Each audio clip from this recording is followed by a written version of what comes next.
जन्नत जी जागी रोजे जे, जन्नत जी जागी रोजे जे, कदमन जे हेठां जिए जी जल मोहजी, ओ जिए अम्बड़ मोहजी। विख विख ते दी दुआओ,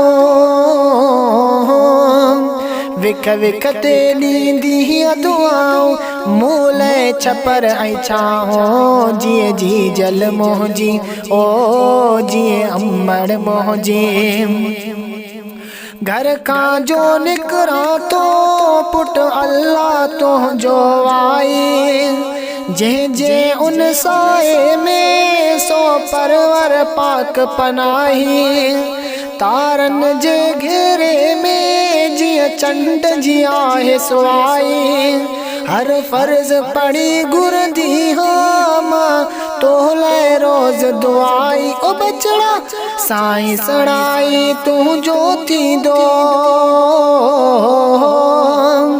साईं सड़ाई तू जो थी दो, दिल सा चवा थी आओ जिए जी जल मोहजी, ओ जिए अम्बड़ मोहजी। जन्नत जी जागी रोजे जे, जन्नत जी जागी रोजे जे, कदमन जे हेठां जिए जी जल मोहजी, ओ जिए अम्बड़ मोहजी। प्यारन में तू प्यारो कायनात खमू के आई, नाज खड़ा नखराती नाराज करे पर चाई। दरबार सदम दिल जे का पल दूर परे तो नाही, थोड़ा नाहिन थोड़ा जो गाए गाए लाही। ओ बचड़ा रात जो जैसी नाही मोटो, रात जो जैसी नाही मोटो, तेसी तक्या थी राहों जिए जी जल मोहजी, ओ जिए अम्बड़ मोहजी। जन्नत जी जागी रोजे जे,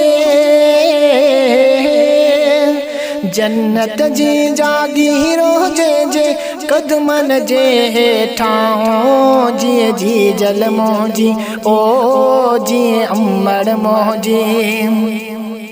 बचपन का अज ताई जे मूंखे पाण निपायो, पुट मोर आ मेहराणे जो खुदकार करे थी कुडायो।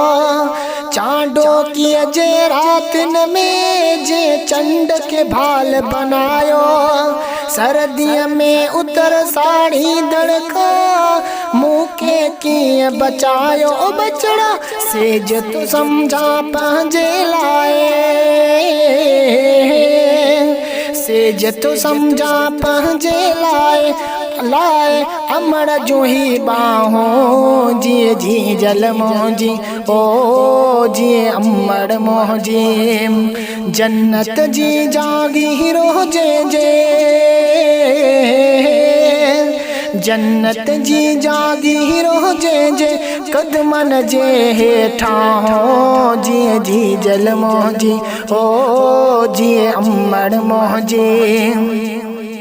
रब जो कसम ते जे मां दुआऊं सदके आया, अब्दुल मालिक चांडा तो बस भाग बराबर भाया।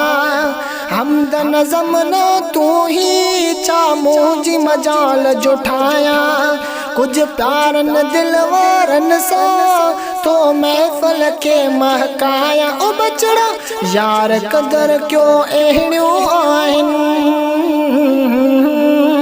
यार कदर क्यों अहिड़ियूं आहिनि, मलका राणियूं माओ जिए जी जल मोहजी, ओ जिए अम्बड़ मोहजी। जन्नत जी जागी रोजे जे, जन्नत जी जागी रोजे जे, कदमन जे हेठां जिए जी जल मोहजी, ओ जिए अम्बड़ मोहजी।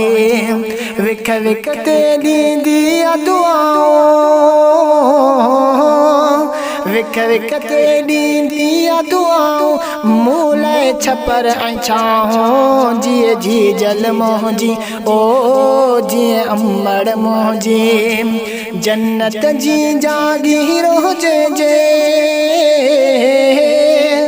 जन्नत जी जागीर हुजे जे कदमन जे हेठां जिए जी जल मोहजी ओ जिए अंबर मोहजी ओ जिए जी जल मोहजी ओ जिए अंबर मोहजी।